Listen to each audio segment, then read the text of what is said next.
Jammalamadugu MLA Adinarayana Reddy అధికార దర్పంతో అహంకార ధోరణితో వ్యవహరిస్తున్న తీరుపై ప్రజలు తీవ్ర అసంతృప్తికి గురవుతున్నారని ఎమ్మెల్సీ రామసుబ్బారెడ్డి ఆరోపించారు. జమ్మలమడుగు వైసీపీ కార్యాలయంలో ఏర్పాటు చేసిన మీడియా సమావేశంలో ఎమ్మెల్సీ రామసుబ్బారెడ్డి మాట్లాడుతూ టీడీపీ జిల్లా అధ్యక్షుడు భూపేష్ రెడ్డి చేసిన వ్యాఖ్యలకు ఘాటుగా స్పందించారు. దివంగత ముఖ్యమంత్రి డాక్టర్ వైఎస్ రాజశేఖర రెడ్డి ద్వారానే ఆదినారాయణ రెడ్డికి 2 సార్లు ఎమ్మెల్యేగా అవకాశం లభించిందని పేర్కొన్నారు. టీడీపీ జిల్లా అధ్యక్షుడు భూపేష్ రెడ్డి చేసిన ఆరోపణలను నిరూపిస్తే రాజకీయాల నుంచి తప్పుకుంటానని ఎమ్మెల్సీ రామసుబ్బారెడ్డి సవాల్ విసిరారు.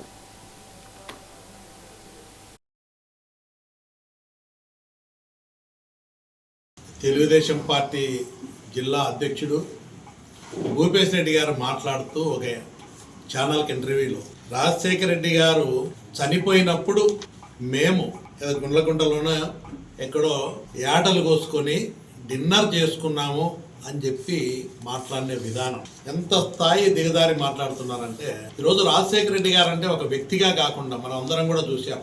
కాంగ్రెస్ పార్టీని ఈ రాష్ట్రంలో ప్రజల సమస్యలు తెలుసుకునేదానికి పాదయాత్ర చేసి ప్రజల యొక్క కష్టాలు మేము అధికారంలోకి వస్తే మా మేనిఫెస్టోలో ఉచిత కరెంట్ ఇస్తాము, పేదలకు ఆరోగ్యశ్రీ అమలు చేస్తాము, పేద పిల్లలు చదువుకునే దానికి ఫీజు రియంబర్స్మెంట్ కల్పించి పేద పిల్లలు కూడా ఉన్నత చదువులు చదివేదానికి